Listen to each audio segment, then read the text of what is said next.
Bienvenue dans Éveil à la conscience, l'espace où les idées deviennent des flammes de transformation. Prépare-toi, mets ton casque, ouvre ton esprit, et laisse les mots éveiller ta force intérieure.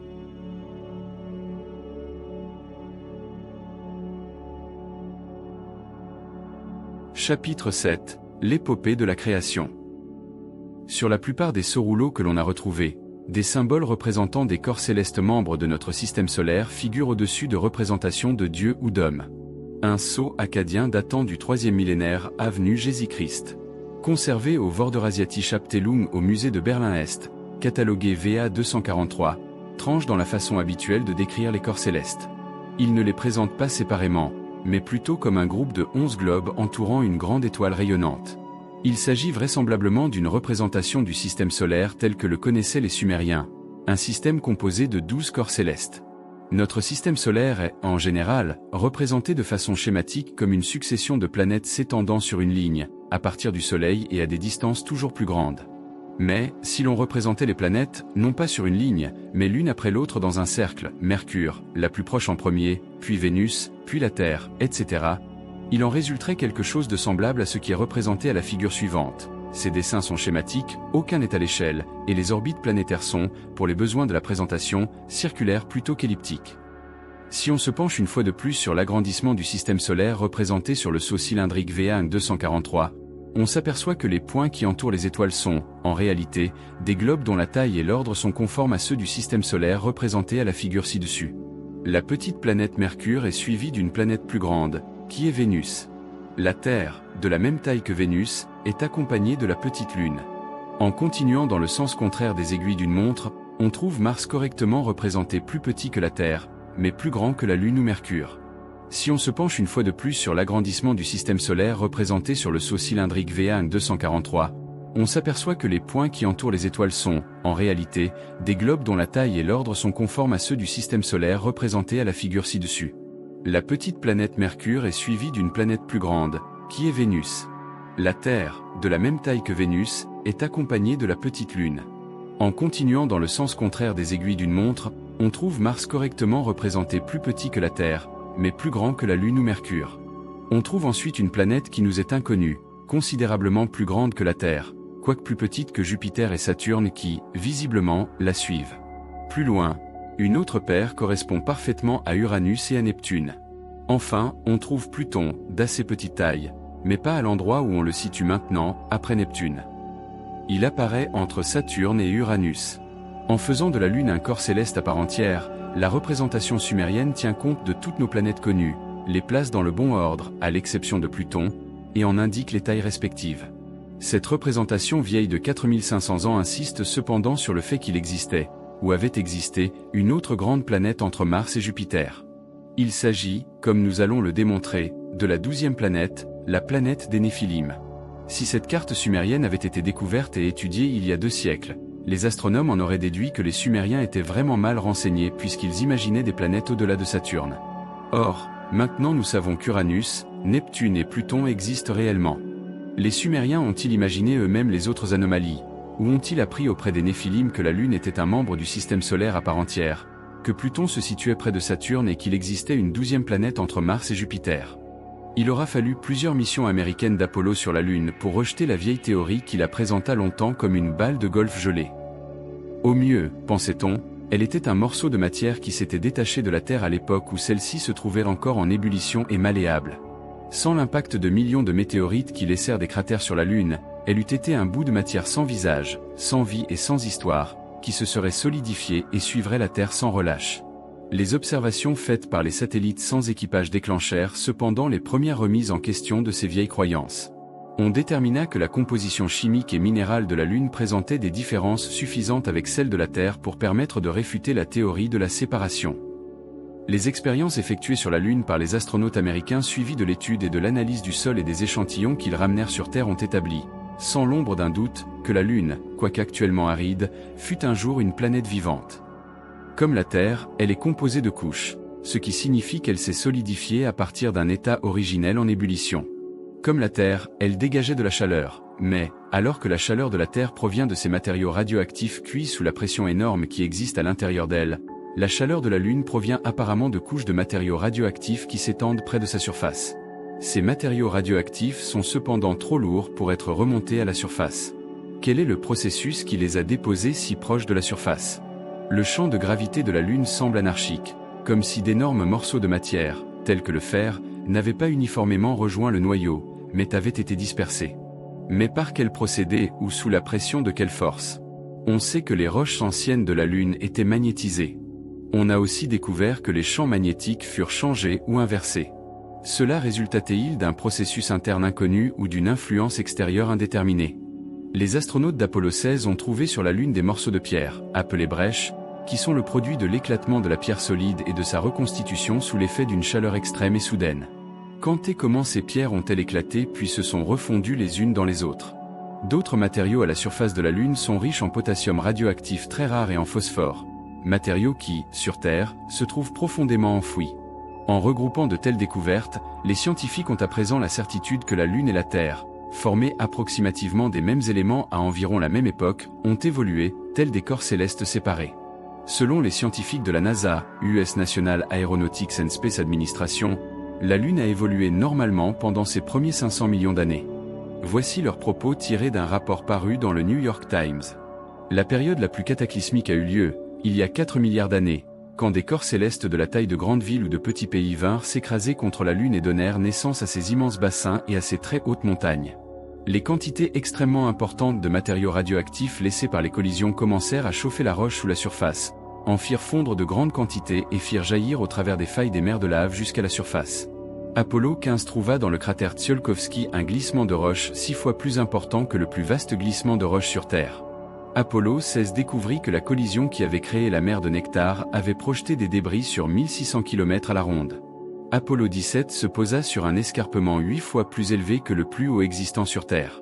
Ce qui veut dire qu'il fut créé par un tremblement de Lune 8 fois plus violent que le plus fort tremblement de Terre rapporté dans notre histoire. Les convulsions qui suivirent cet événement cosmique se poursuivirent durant quelques 800 millions d'années, si bien que la composition et la surface de la Lune finirent par prendre leur forme figée, il y a quelques 3,2 milliards d'années. Les Sumériens avaient donc raison de décrire la Lune comme un corps céleste à part entière. Et, comme nous le verrons bientôt, ils ont également laissé un texte expliquant et décrivant la catastrophe cosmique découverte par les experts de la NASA. La planète Pluton a été nommée l'énigme. Si les orbites autour du Soleil des autres planètes deviennent très peu différentes d'un cercle parfait, la déviation, l'excentricité, de Pluton est telle que son orbite autour du Soleil est la plus étendue et la plus elliptique.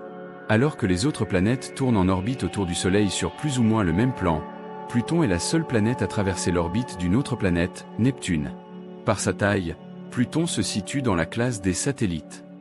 Son diamètre 5793 km n'est pas beaucoup plus grand que celui de Triton, un satellite de Neptune, ou de Titan, un des 10 satellites de Saturne.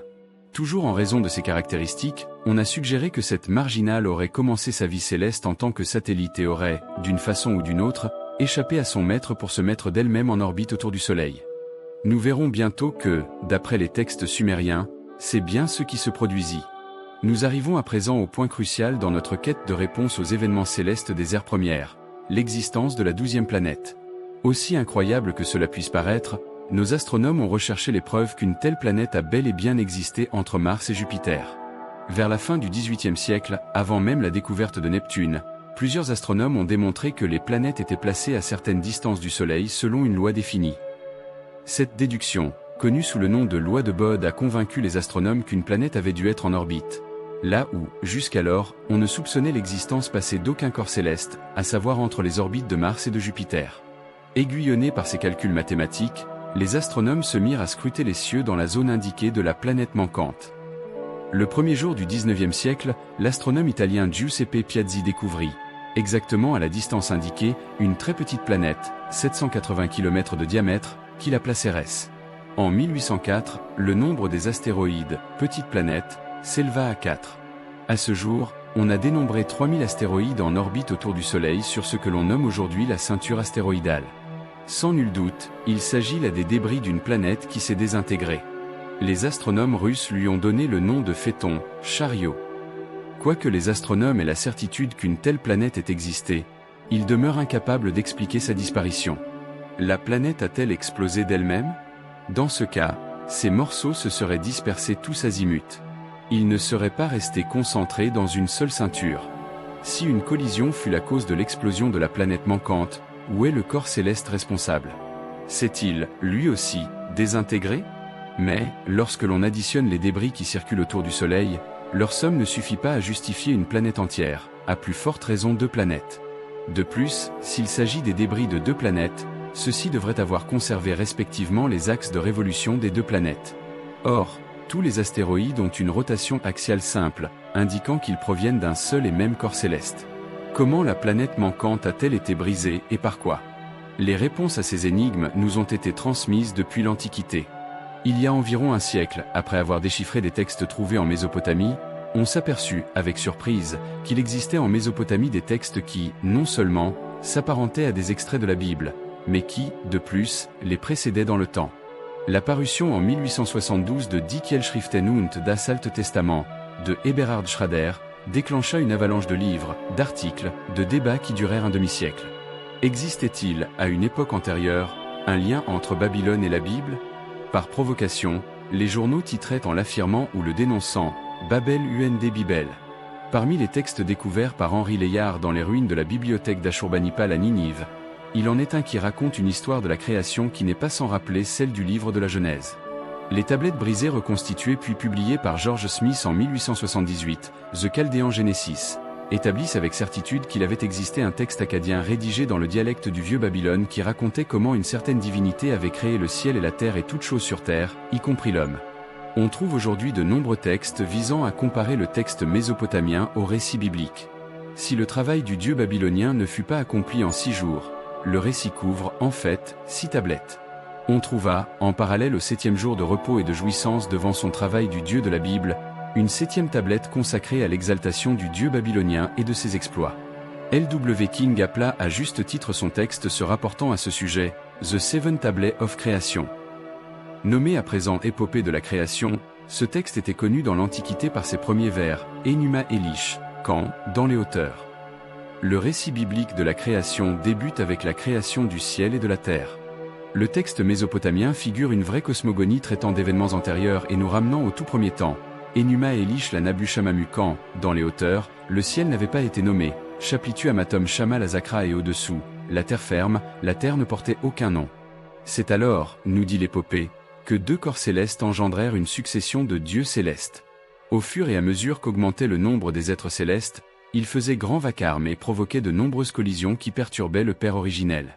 Son messager fidèle l'exhorta à prendre de sévères mesures destinées à discipliner les jeunes dieux, mais ceux-ci s'allièrent contre lui et lui ravirent ses pouvoirs créateurs. La mère originelle chercha à le venger. Le dieu qui avait mené la révolte contre le Père originel proposa autre chose. Que son jeune fils soit invité à se joindre à l'assemblée des dieux et qu'on lui accorde le pouvoir suprême afin qu'il puisse aller seul combattre le monstre que leur mère était devenue. Le pouvoir suprême lui ayant été accordé, le jeune dieu Marduk, selon la version babylonienne, s'en fut affronter le monstre, et, après une bataille féroce, la domina et la coupa en 2. D'une des parties, il fit le ciel, de l'autre, la terre. Il proclama alors un ordre fixe pour les cieux, c'est-à-dire assigna une position permanente à chaque dieu céleste. Sur terre, il forma les montagnes, les mers et les rivières, y établit les saisons et la végétation, puis créa l'homme. Babylone et son haut temple furent construits sur terre pour y reproduire la demeure divine. Des tâches de commandement et des rituels à suivre furent donnés aux dieux tout aussi bien qu'aux mortels. Ensuite, les dieux proclamèrent Marduk divinité suprême. Il fut investi des 50 noms, privilèges et rangs numériques du pouvoir dans l'île. Au fur et à mesure que d'autres tablettes et fragments furent trouvés puis traduits, le texte se révéla être bien plus qu'une simple œuvre littéraire. C'était l'épopée historico-religieuse la plus révérée de Babylone, lue au moment des rituels de la nouvelle année. Son but manifeste était de propager la suprématie de Marduk. La version babylonienne en fit le héros de l'histoire de la création. Cependant, il n'en fut pas toujours ainsi. Il existe suffisamment de preuves pour montrer que cette interprétation babylonienne de l'épopée était une brillante contrefaçon politico-religieuse de plus anciennes versions sumériennes, dont Anu, Enlil et Ninurta se trouvaient les héros. Quels que soient les noms des acteurs de ce drame céleste et divin, le conte est, certes, au moins aussi ancien que la civilisation sumérienne. La grande partie des érudits n'y voit qu'une œuvre philosophique, la version la plus ancienne du combat éternel entre les forces du bien et du mal, ou bien un conte allégorique à propos des phénomènes naturels tels que l'hiver et l'été, le lever et le coucher du soleil, la mort et la résurrection. Pourquoi ne pas donner à cette épopée sa valeur textuelle? C'est-à-dire ni plus ni moins qu'un énoncé des faits cosmologiques connus des Sumériens tels qu'ils avaient été transmis par les Néphilim. Cette approche, audacieuse et nouvelle, nous conduit à découvrir que l'épopée de la création explique parfaitement les événements qui, selon toute probabilité, se déroulèrent dans notre système solaire. L'univers originel est la scène sur laquelle se déroule le drame céleste d'Enuma Elish.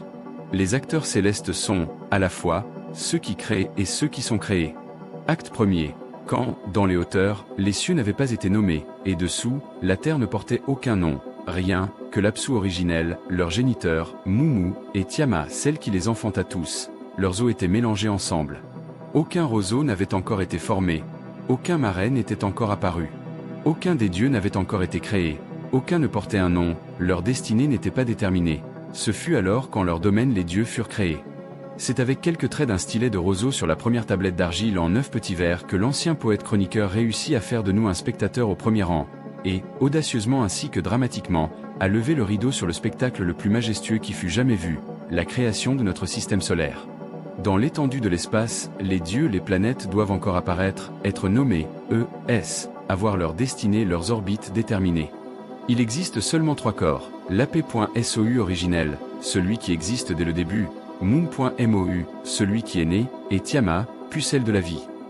Les eaux d'Apsu et de Tiamat étaient mélangées, et, dans le texte, il est clair que cela ne signifiait pas les eaux dans lesquelles poussaient les roseaux, mais plutôt les eaux primordiales, les éléments de base d'une vie dans l'univers. Apsu est donc le soleil, celui qui existe dès le début. Le plus proche de lui est Mummu. Par la suite, à la lecture de l'épopée, il apparaît clairement que Mummu était l'aide de confiance et l'émissaire d'Apsu. Une bonne description de Mercure, la petite planète qui court à grande vitesse autour de son maître géant. C'est, en effet, le concept que les anciens Grecs et les Romains se faisaient de leur dieu planète Mercure, le messager rapide des dieux. À une distance plus grande, se trouvait Tiamat. Elle était le monstre que, plus tard, Marduk brisa en éclats, la planète manquante. Mais, au commencement des temps, elle était la toute première Vierge Mère de la première Trinité divine. L'espace entre elle et Apsu n'était pas vide, il était plein des éléments originels d'Apsu et de Tiamat. Ces eaux se mêlèrent ensemble et une paire de dieux célestes des planètes fut créée dans l'espace entre Tiamat et Apsu. Leurs eaux furent mêlées ensemble. Des dieux furent créés en leur milieu, le dieu Lamu et le dieu La-Amunakir, ils furent appelés par un nom. Étymologiquement, les noms de ces deux planètes proviennent de la racine El-Hachem, faire la guerre. Les anciens nous léguèrent la tradition que Mars était le dieu de la guerre et Vénus à la fois la déesse de l'amour et de la guerre. Lamu et Laamu sont, en effet, respectivement mots masculins et mots féminins. Et, dans l'épopée, l'identité de ces deux dieux avec les planètes Mars et Vénus se confirme ainsi à la fois étymologiquement et mythologiquement. Il existe aussi une confirmation astronomique. En tant que planète manquante, Tiamat était située au-delà de Mars. Mars et Vénus sont, en effet, situés dans l'espace entre le Soleil et Tiamat. Nous pouvons le démontrer en nous servant d'une carte sumérienne du ciel. Au commencement, Soleil, Mercure, Tiamat. 2. Les planètes intérieures, les dieux en leur milieu, se manifestent. Soleil, Mercure, Vénus, Mars, Tiamat. Le processus de formation du système solaire se poursuivit. Lamu et Laamu, Mars et Vénus furent créés, mais avant qu'ils ne grandissent en âge et en stature jusqu'à une taille voulue, Dieu Anchar et Dieu Kishar furent façonnés, les surpassant en taille. Au fur et à mesure que s'agrandirent les jours et que se multiplièrent les années, Dieu Aenou devint leur fils, un rival de ses ancêtres. Puis Anu, le premier-né d'Anchar, comme son égal et à son image engendra Nudimu. L'acte l'air de l'épopée de la création se déroule ainsi devant nos yeux avec une concision qui n'a d'égal que la précision du récit. Il nous est dit que Mars et Vénus ne devaient croître qu'à une taille limitée, mais, avant même que leur formation ne fût achevée, une autre paire de planètes fut créée. Toutes deux étaient des planètes majestueuses, comme leur nom en témoigne, Aen.Char, prince, le premier des cieux, et Kei.Char, le premier des terres fermes. Elles dépassèrent par leur taille la première paire, les surpassant en stature. La description, les épithètes, et l'emplacement de cette deuxième paire permettent de les identifier facilement comme étant Saturne et Jupiter. 3. Le char, les planètes géantes sont créées ensemble avec leur émissaire. Soleil, Mercure, Vénus, Mars, Tiamat, Jupiter, Saturne et Pluton. Un certain temps s'écoula, les années se multiplièrent, et une troisième paire de planètes vit le jour. Anu vint en premier, plus petite qu'Anchar et Kishar, leur fils, mais plus grande que les premières planètes, en taille et un rival de ses ancêtres, puis, À son tour, Anu engendra une planète jumelle, son égale et son image. La version babylonienne lui donne le nom de Nudimu, une épithète d'Ea Enki. Une fois encore, les descriptions des tailles et des emplacements correspondent à la paire suivante des planètes connues dans notre système solaire, Uranus et Neptune. Il y avait cependant encore une autre planète à introduire parmi ces planètes extérieures, celle que nous nommons Pluton. L'épopée de la création mentionne Anu comme étant le premier-né d'Anchar, ce qui laisse entendre qu'il existait un autre dieu planétaire né d'Anchar, Saturne. L'épopée fait intervenir cette divinité céleste par la suite, lorsqu'elle compte comment Anchar chargea son émissaire Gaga de diverses missions vers les autres planètes. La fonction et la stature de Gaga est égale à celle de Mumu, l'émissaire d'Apsu. Cela conduit à remarquer les nombreuses similitudes entre Pluton et Mercure. Donc, Gaga était Pluton. Mais, sur leur carte du ciel, les Sumériens situèrent Pluton, non pas au-delà de Neptune, mais à côté de Saturne, dont elle était l'émissaire ou le satellite, Fig 105. 4. Les deux dernières planètes viennent s'ajouter. Soleil, Mercure, Vénus, Mars, Tiamat, Jupiter, Saturne et Pluton, Uranus, Neptune. Alors que l'acte premier de l'épopée de la création tirait à sa fin, le système solaire se composait du Soleil et de 9 planètes. Soleil Apsu, celui qui existait depuis le commencement.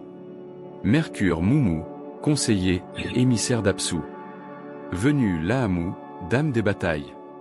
Mar Lamu, divinité de la guerre. Tiamat, pucelle qui donne la vie.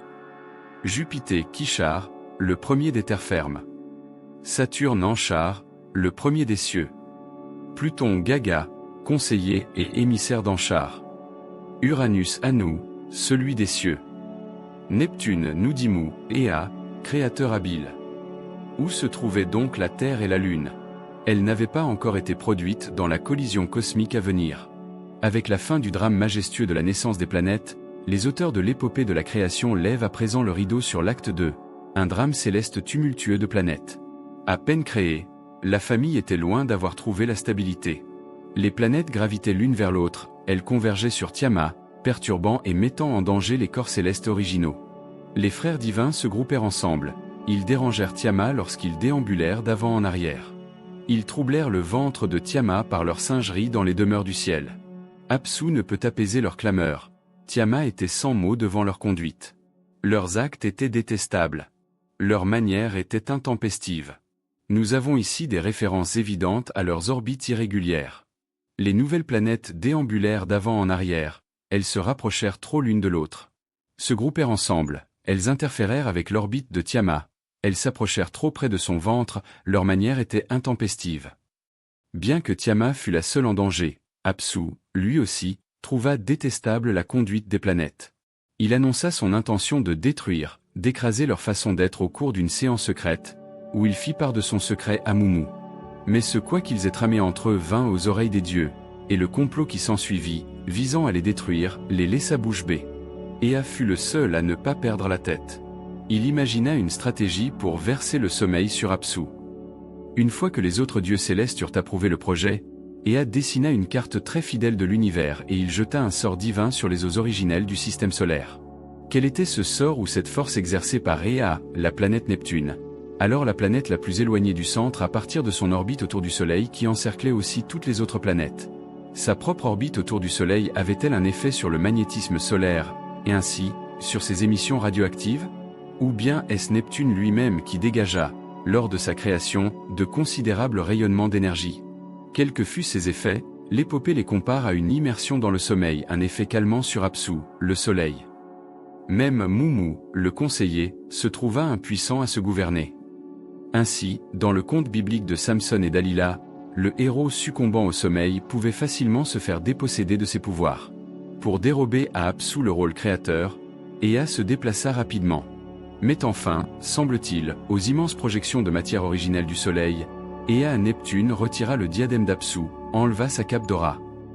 Apsu fut vaincu. Mumu dut cesser son vagabondage. Il fut attaché et abandonné, planète sans vie liée aux côtés de son maître. En privant le Soleil de sa créativité, arrêt du processus d'émission d'énergie et de matière propre à former d'autres planètes, les dieux apportèrent au système solaire une paix temporaire. La victoire fut encore plus marquée lorsque le sens et l'emplacement d'Apsu furent modifiés. Dorénavant, cette épithète s'appliqua à la demeure d'Ea. Toute planète supplémentaire ne pouvait être issue à présent que du nouvel Apsu, de la profondeur, les lointaines limites de l'espace faisant face à la planète la plus éloignée du centre. Combien de temps se passa-t-il avant que la paix céleste fût à nouveau rompue? L'épopée ne le dit pas. Mais, après une petite pause, elle continue et lève le rideau sur l'acte 3. Dans la salle des oracles, le lieu des destinées, un dieu fut engendré, le plus habile et le plus sage des dieux. Dans le cœur de la profondeur, Marduk fut créé. Un nouveau dieu céleste, une nouvelle planète rejoint la distribution. Elle fut créée dans la profondeur, très loin dans l'espace, dans une zone où le mouvement orbital destiné d'une planète lui avait été communiqué. Elle fut attirée dans le système solaire par la planète la plus éloignée du centre. Celui qui l'engendra fut Ea, Neptune. La nouvelle planète donna un véritable spectacle. Séduisante était son apparence, étincelant l'éclat de ses yeux. Royale était sa démarche, majestueuse comme jadis. Extrêmement exalté au-dessus des dieux, surpassant tout. Il était le plus altier des dieux, surprenant de taille. Ses membres étaient énormes, il était extrêmement haut. Venant de l'espace lointain, Marduk n'était encore qu'une planète à peine née, crachant des flammes, émettant des radiations. Quand il remuait les lèvres, le feu jaillissait. Lorsque Marduk s'approcha des autres planètes, elles lancèrent sur lui leurs flammes terrifiantes et il s'illumina, vêtu d'une auréole de 10 dieux. Son approche déclencha des émissions électriques ou d'autres natures à partir des autres membres du système solaire. Un seul mot suffit ici à confirmer notre décryptage de l'épopée de la création. 10 corps célestes l'attendaient, le Soleil et 9 autres planètes. Le récit de l'épopée nous entraîne alors dans la course effrénée de Marduk. Il passe tout d'abord par la planète Ea, Neptune, planète qui elle engendra et qui l'attira dans le système solaire. Au fur et à mesure qu'il se rapproche de Neptune, la force de gravitation de cette planète sur le nouvel arrivant s'amplifie. Elle arrondit le chemin de Marduk, le rendant propre à son but. Marduk devait être encore très malléable. Lorsqu'il passa par Ea à Neptune, cette attraction le gonfla d'un côté comme s'il avait une deuxième tête. À son passage, aucune partie de son corps ne fut cependant arrachée. Mais, quand Marduk atteignit le voisinage de Anu au Uranus, des morceaux de matière commencèrent à se détacher puis formèrent 4 satellites autour de lui. Anu intervint, façonna les 4 côtés et remit leur puissance au conducteur de l'hôte. Appelés vents, les 4 furent placés en orbite autour de Marduk, tourbillonnante telle la tornade. L'indication du passage, tout d'abord par Neptune puis par Uranus, montre que Marduk entrait dans le système solaire, non pas dans la direction de mouvement du système orbital, sens contraire aux aiguilles d'une montre, mais dans la direction opposée. Continuant sa course, la planète fut bientôt sujette aux immenses forces magnétiques et gravitationnelles du géant Anchar Saturne, puis à celles de Kishar Jupiter. Sa trajectoire s'incurva plus encore vers le centre du système solaire, vers Tiamat. L'approche de Marduk eut au fait de perturber Tiamat et les planètes intérieures, Mars, Vénus, Mercure. Il fit naître des courants, perturba Tiamat. Les dieux n'étaient pas tranquilles, portés comme par un orage. Quoique certains vers du texte ancien aient été en partie abîmés à cet endroit, nous pouvons tout de même lire que la planète qui se rapprochait dilua leurs organes vitaux, pinça leurs yeux. Tiamat elle-même s'avança, très désemparée. Son orbite, manifestement, était perturbée. La force de gravitation de la grande planète approchante commença à arracher des morceaux de Tiamat. De son noyau, sortirent 11 monstres, une foule hurlante et rageuse de satellites qui se séparaient de son corps et marchaient aux côtés de Tiamat. Se préparant à affronter l'attaque de Marduk, Tiamat les couronna d'auréoles leur donnant apparence de dieu, planète. Le satellite principal de Tiamat acquiert une importance toute particulière dans l'épopée et dans la cosmogonie mésopotamienne. On le baptisa Kingu, le premier-né parmi les dieux qui formaient son assemblée. Elle exalta Kingu, en leur centre, elle le fit grand. Au commandement de la bataille, elle plaça en ses mains. Soumis à des forces de gravitation contraires, ce grand satellite de Tiamat commença à dériver vers Marduk. Le fait même que fut accordé à Kingu une tablette des destinées, une orbite planétaire, perturba tout particulièrement les planètes extérieures. Qui donc avait accordé à Tiamat le droit de créer d'autres planètes? Demanda Ea. Il s'en remit à Anchar, le géant Saturne. Tout ce qu'avait ourdi Tiamat, il le lui répéta. Elle a formé une assemblée et elle est folle furieuse, elle a ajouté des armes sans égales, enfanté des dieux monstres, en tout 11 de cette espèce, elle donna naissance. Parmi les dieux qui formaient son assemblée, elle éleva Kingu, son premier-né, au rang de chef, elle lui donna une tablette des destinées, l'attacha à sa poitrine. Se tournant vers Ea à Neptune, Anchar Saturne lui demanda s'il pouvait aller se débarrasser de Kingu. Une cassure dans les tablettes nous empêche de lire la réponse. Mais, apparemment, Ea à Neptune ne donna pas satisfaction à Anchar Saturne, car le texte qui suit décrit Anchar Saturne se tournant vers Anu au Uranus afin de savoir s'il pouvait aller affronter Tiamat. Mais Anu au Uranus fut incapable de lui tenir tête et rebroussa chemin. Dans les cieux agités, une confrontation se prépare, les dieux se désistent, les uns après les autres. N'y aura-t-il personne pour livrer bataille à la furieuse Tiamat? Marduk, étant passé devant Neptune et Uranus, s'approche à présent d'Anchar, Saturne, et de ses grands anneaux. Cela donne une idée à Anchar Saturne. Celui qui est puissant sera notre vengeur, celui qui met de l'ardeur à se battre, Marduk le héros. À proximité des anneaux de Saturne, il embrassa les lèvres d'Anchar. Marduk répond, « Si, moi, votre vengeur dois vaincre Tiamat et sauver vos vies, convenez d'une assemblée pour proclamer ma destinée suprême. » La condition était audacieuse, mais simple. Marduk et sa destinée, son orbite autour du Soleil, devaient être suprêmes parmi tous les dieux célestes. C'est alors que Gaga, le satellite de Anchar Saturne, le futur Pluton, se vit détaché de sa course. Anchar ouvrit sa bouche, à Gaga, son conseiller, il adressa un mot. « Mets-toi en route, Gaga, tiens tête aux dieux, et ce que je vais te dire tu leur répéteras. » Passant par les autres planètes dieux, Gaga, Pluton les exhorta de fixer vos décrets pour Marduk. La décision fut comme prévu. Les dieux n'étaient que trop heureux de laisser aller un autre régler l'affaire à leur place. « Marduk est roi !» crièrent-ils, et ils l'invitèrent à ne pas perdre plus de temps, « Va et tranche la vie de Tiamat. » Le rideau se lève sur l'acte 4, la bataille céleste. Les dieux ont décidé de la destinée de Marduk. Leurs gravitations mises en commun ont déterminé à présent la voie de l'orbite de Marduk afin qu'il ne puisse emprunter qu'une seule direction, celle d'une bataille, une collision avec Tiamat. En vrai guerrier, Marduk se munit de tout un ensemble d'armes.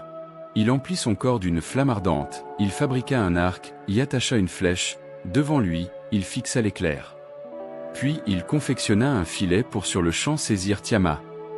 Il s'agit ici de noms courants pour désigner ce qui n'a pu être que des phénomènes célestes, la décharge d'éclairs électriques lors de la convergence des deux planètes, la force de gravité, un filet, de l'une sur l'autre. Mais les armes principales de Marduk étaient ses satellites, les 4 vents qu'Uranus lui avait fournis quand il passa près de cette planète. Le vent du sud, le vent du nord, le vent de l'est, le vent de l'ouest. Passant à présent proche des géants, Saturne et Jupiter et soumis à leur formidable force de gravité, Marduk engendra 3 satellites de plus vent du mal, tourbillon de vent et vent sans égal. Se servant de ces satellites comme d'un char d'orage, il envoya les vents qu'il avait engendrés, tous les 7. Les adversaires étaient prêts pour la bataille. Le Seigneur avança, suivit sa course, il dirigea son visage vers le furieux Tiamat.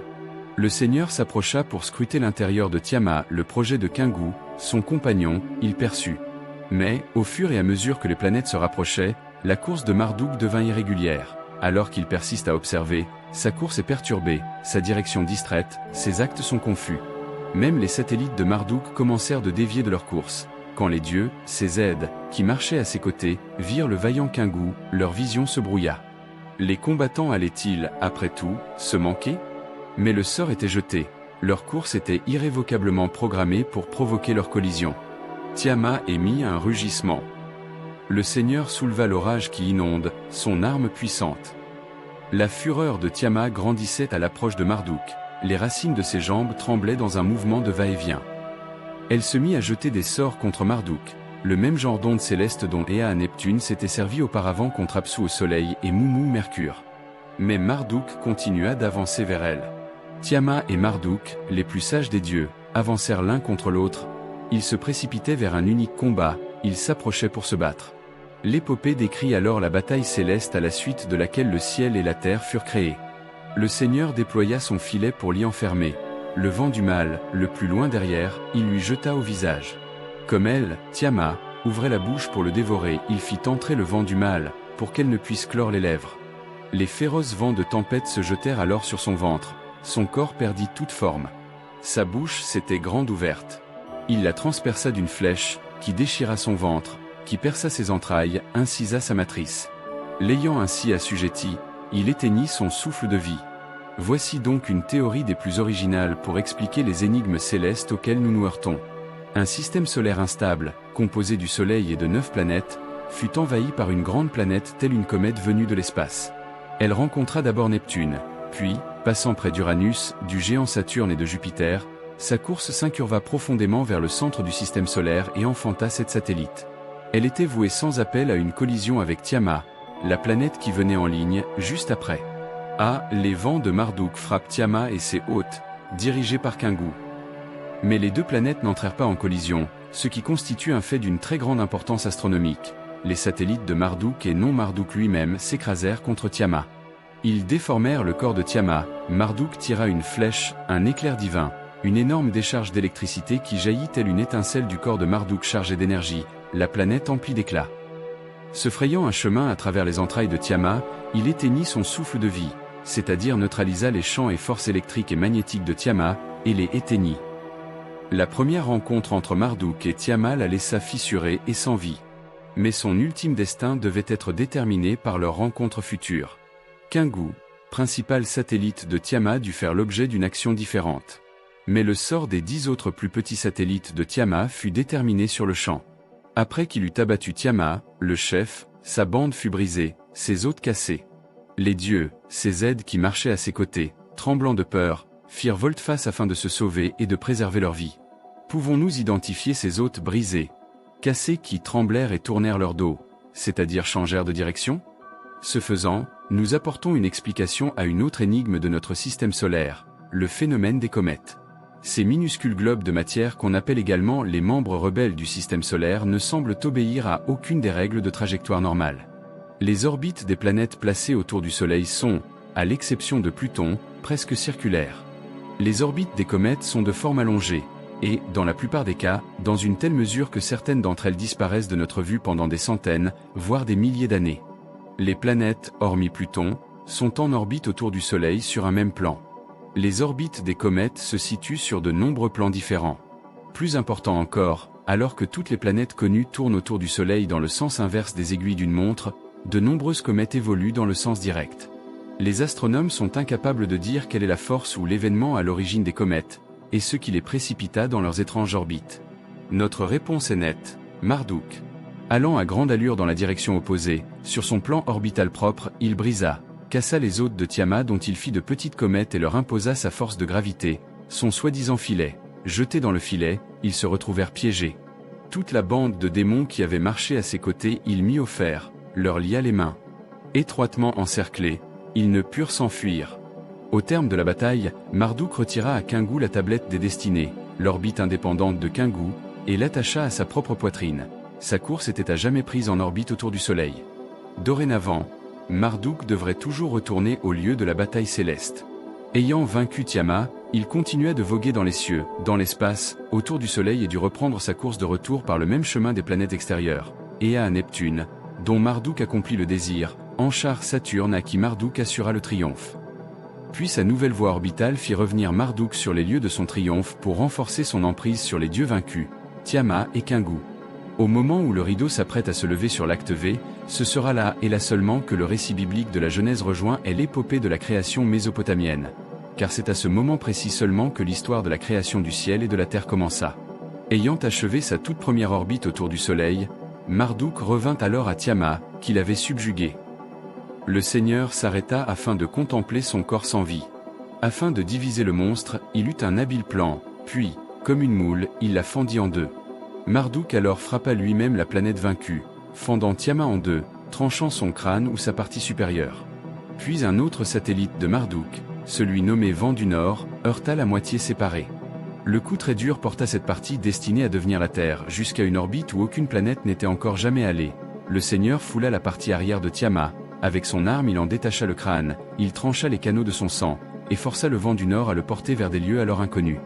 La Terre avait été créée. Une autre destinée fut réservée à la partie inférieure. Au deuxième tour sur son orbite, Marduk, lui-même, la frappa, la réduisit en 1000 morceaux. Tiamat a été fendu.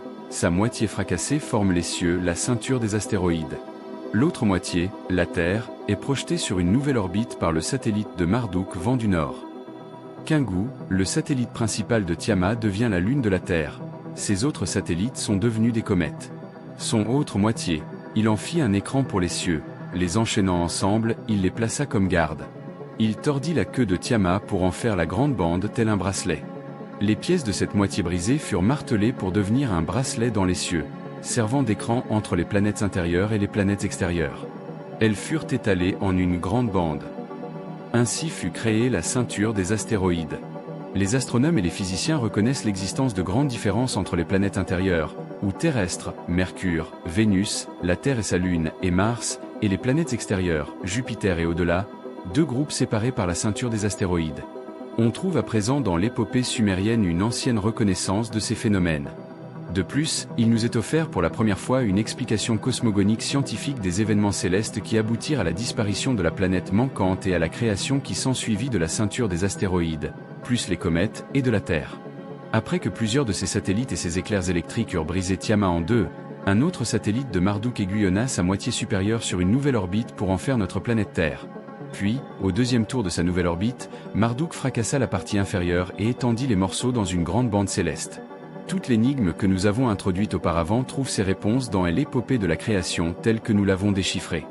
De plus, nous tenons aussi une réponse à la question de savoir pourquoi les continents de la Terre sont tous concentrés d'un seul côté, alors qu'à l'opposé, il existe une cavité profonde, le lit de l'océan Pacifique. Les références constantes au haut de Tiamat nous donnent aussi de bonnes indications. Elle était appelée le monstre d'eau, et il est raisonnable de penser que la Terre, faisant partie de Tiamat, soit également dotée de ces eaux. En effet, certains savants modernes décrivent la Terre comme la planète océan, car elle est la seule connue dans notre système solaire à bénéficier de ces eaux qui donnent la vie. Aussi nouvelles que ces théories cosmologiques puissent nous sembler, elles furent acceptées, en tant que fait établi, par les prophètes et les sages dont on trouve les paroles tout au long de l'Ancien Testament. Le prophète Isaïe rappelle que, dans les premiers jours, lorsque la puissance du Seigneur tailla le hautain, il fit pivoter le monstre d'eau, assécha les eaux de Théom-Rabba. Appelant le Seigneur Yahvé mon premier roi, le psalmiste exprima en quelques vers la cosmogonie de l'épopée de la création. Par ta puissance, tu dispersas les eaux, tu brisas le chef des monstres d'eau. Job rappela comment ce Seigneur céleste frappa aussi les assistants du hautain, et, avec une sophistication astronomique impressionnante, il exalta le Seigneur qui, la voûte martelée étendit à la place de Théom, la terre suspendue dans le néant. Ses pouvoirs arrêtèrent les eaux, son énergie le hautain fendit, son vent mesura le bracelet martelé, sa main éteignit le dragon serpentant. Les spécialistes de la Bible reconnaissent à présent que le Théom hébreu, profondeur d'eau, vient de Tiamat, que Théom-Rabba signifie grande Tiamat, et que la compréhension biblique des événements originels est fondée sur les épopées cosmologiques sumériennes. D'abord et avant tout, il est clair que l'on trouve parmi ces parallèles les premiers vers du livre de la Genèse décrivant comment le vent du Seigneur errait au-dessus des eaux de Théom, et comment la foudre du Seigneur, Marduk, dans la version babylonienne, illumina les ténèbres de l'espace quand elle vint heurter et fendre Tiamat, créant la terre et le rakia, littéralement le bracelet martelé. Cette bande céleste, traduite jusqu'ici par firmament, est appelée le ciel. Le livre de la Genèse 1, émoticône n'en croyant pas ses yeux, cite explicitement que c'est ce bracelet martelé que le Seigneur avait nommé ciel, chamin. Les textes akkadiens appellent aussi cette zone céleste le bracelet martelé, raki, et décrivent comment Marduk étendit la partie inférieure de Tiamat jusqu'à ce qu'il en joignît une extrémité à l'autre et l'attacha en un grand cercle permanent. Les sources sumériennes ne laissent aucun doute que ce ciel ainsi désigné, aussi distinct soit-il du concept général de cieux et d'espace, était la ceinture des astéroïdes. Notre Terre et la ceinture des astéroïdes sont le ciel et la terre des références à la fois mésopotamiennes et bibliques, créées lorsque Tiamat fut démembré par le Seigneur céleste.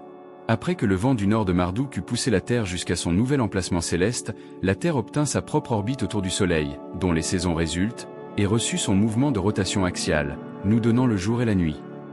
Les textes mésopotamiens proclament qu'une des tâches de Marduk, après qu'il eut créé la Terre, fut, en effet, d'avoir alloué, à la Terre, les jours du Soleil et d'avoir établi les limites du jour et de la nuit.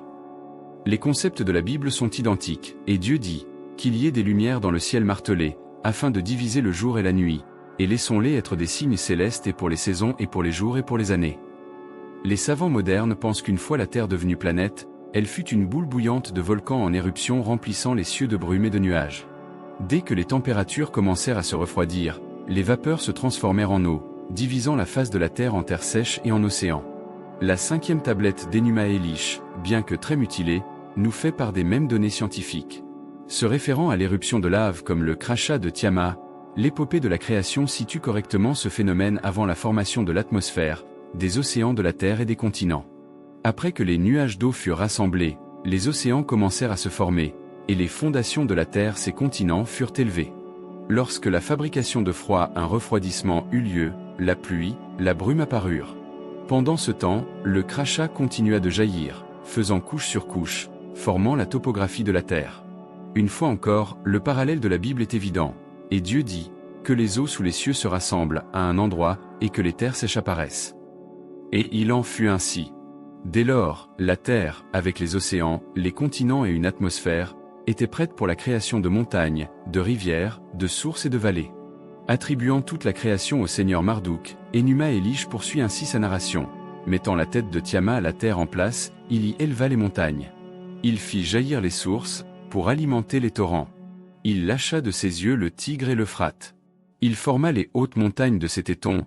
Il creusa des sources pour les puits, pour en tirer l'eau. En parfait accord avec le résultat des recherches modernes, à la fois le livre de la Genèse, Enuma Elish, ainsi que d'autres textes mésopotamiens qui s'y rapportent, situèrent le commencement de la vie sur terre dans les eaux, suivi par les créatures qui nagent et les oiseaux qui volent. Alors seulement, les créatures vivantes selon leurs espèces, le bétail et les choses rampantes et les bêtes apparurent sur terre, culminant avec l'apparition de l'homme, l'acte final de la création. Dans ce nouvel ordre céleste sur terre, Marduk fit apparaître la divine lune, pour qu'elle marque les nuits et définisse les jours de chaque mois. Qui était ce Dieu céleste? Il est nommé Shesh.ki, Dieu céleste qui protège la terre. Jamais auparavant il n'a été fait mention dans l'épopée d'une planète ainsi nommée, or la voici, elle est à l'intérieur de sa pression céleste champ de gravitation. Que veut dire elle, Tiamat? Ou bien la Terre? Les rôles et les références à Tiamat et à la Terre semblent être interchangeables. La Terre est Tiamat réincarné. La Lune est appelée protecteur de la Terre. C'est exactement le nom que Tiamat donnait à Kingu, son satellite principal. Dans l'épopée de la création, Kingu n'est pas cela est clairement précisé, dans l'armée de Tiamat qui fut brisée, éparpillée et placée en tant que comète en mouvement inverse autour du Soleil. Après que Marduk eut accompli sa première orbite et fut revenu à la scène de la bataille, il décréta le destin séparé de Kingu, et Kingu, qui était devenu le principal parmi eux, il fit rétrécir, il le compta comme dieu Dug.ga.e.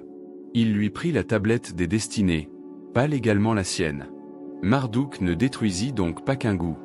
Il le punit en lui retirant l'orbite indépendante que Tiamat lui avait octroyée lorsqu'il avait augmenté de taille. Kingu, réduit à une taille plus petite, continua à être un dieu, un membre planétaire de notre système solaire. Sans orbite, il ne pouvait que devenir à nouveau un satellite.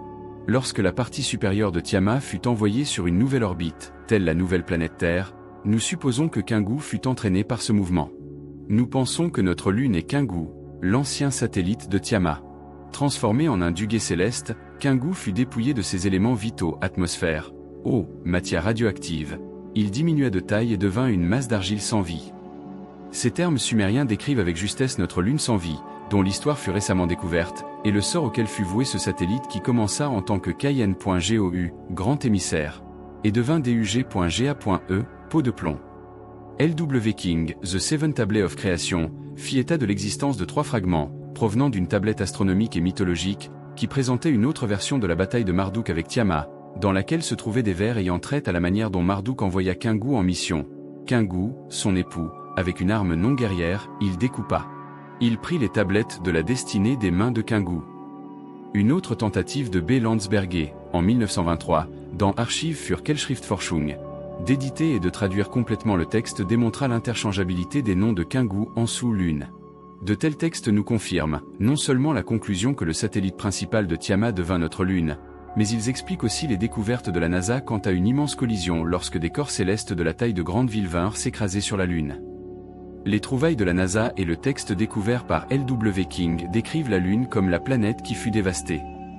Des sceaux rouleaux ont été trouvés, décrivant la bataille céleste et montrant Marduk combattant une féroce divinité féminine. Une de ces illustrations nous montre Marduk lançant sa foudre à Tiamat, avec Kingu, distinctement identifié comme la Lune, essayant de protéger Tiamat, son créateur.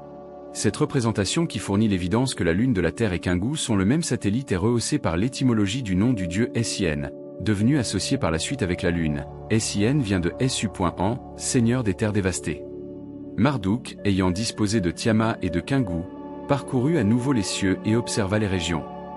Cette fois-ci, son attention était fixée sur la demeure de Nudimu, Neptune, afin d'établir une destinée définitive pour Gaga, autrefois satellite d'Anchar Saturne qui le fit émissaire aux autres planètes. L'épopée nous informe que Marduk, dans une de ses actions finales, assigna à ce dieu céleste un endroit caché, une orbite jusqu'alors inconnue tournée vers la profondeur, l'espace intersidéral, et lui confia le poste de conseiller de la profondeur aqueuse. En accord avec sa nouvelle position, la planète fut rebaptisée US.Mi, celui qui montre la voie, la planète la plus extérieure, celle que nous appelons Pluton. Selon l'épopée de la création, Marduk, à un moment donné, se vanta « Je vais habilement changer les voies des dieux célestes.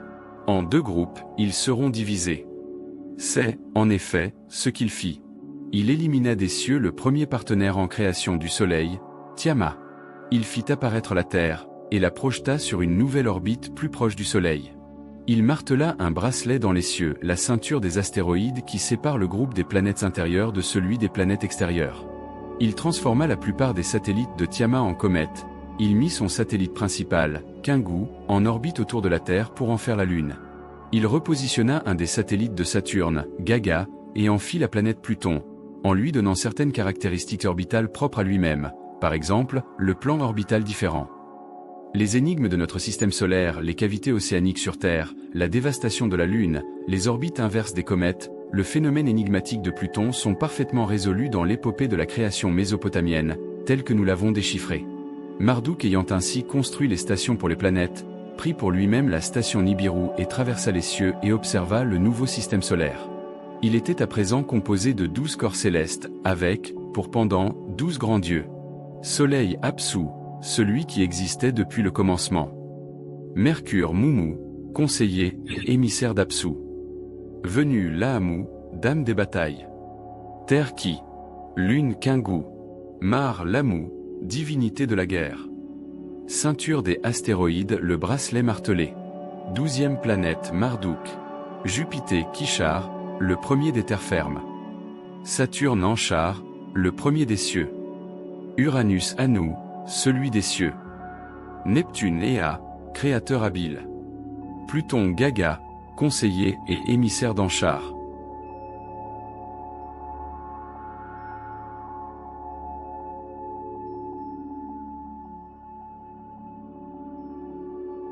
Merci d'avoir voyagé avec moi à travers les mystères du cosmos et les mémoires oubliées de l'humanité. Si ce savoir t'a touché, élargi ton regard ou éveillé une question, alors notre mission est accomplie. Installe-toi bien, garde ton esprit ouvert, et prépare-toi à nous retrouver dans la prochaine vidéo. Car chaque livre est une étoile, chaque mot une vibration, et chaque rencontre une porte vers l'infini. À très bientôt dans Éveil à la conscience.